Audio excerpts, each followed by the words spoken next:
ඉතින් මෙන්න මේ තියෙන වීඩියෝ එකේදී මම කියලා දුන්නා JLC PCB වෙබ්සයිට් එකෙන් ඔයාලගේ PCB ඩිසයින් එකක් කොහොමද print කරලා ගෙදරටම ගෙන්න ගන්න කියලා.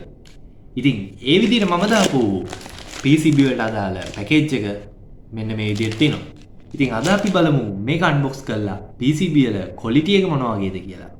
ඉතින් පැකේජ් එක මෙන්න මේ විදිහට තමයි මට හම්බුනේ.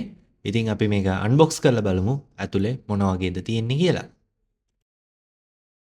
ඉතින් පොලිතින් කවර් එක අයින් කරගත්තාන් පස්සේ අපිට මෙන්න මේ වගේ ලස්සන බොක්ස් එකක් දැක් ගන්න පුළුවන් JLC PCB කියලා එයාලගේ නම print කරලා තියෙන. ඉතින් මේ බොක්ස් එක ඇතුළේ තමයි අපේ PCB ටික තියෙන්නේ. ඉතින් අපි මේකත් අන්බොක්ස් කරගෙන බලමු.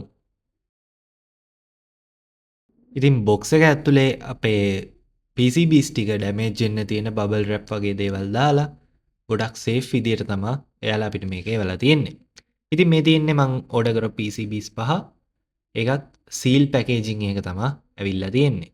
ඉතින් අපි මේකත් සීල් එක අයින් කරලා PCBs ටික එළියට ගමු. ඉතින් මේ විදිහට මම PCBs ටික එළියට ගත්තා.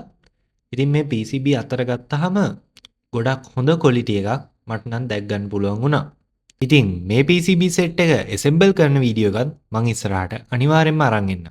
ඉතින් ඒ නිසා VS Brother අපිව subscribe කරලා like කරලා share කරලා set වෙලා ඉන්න.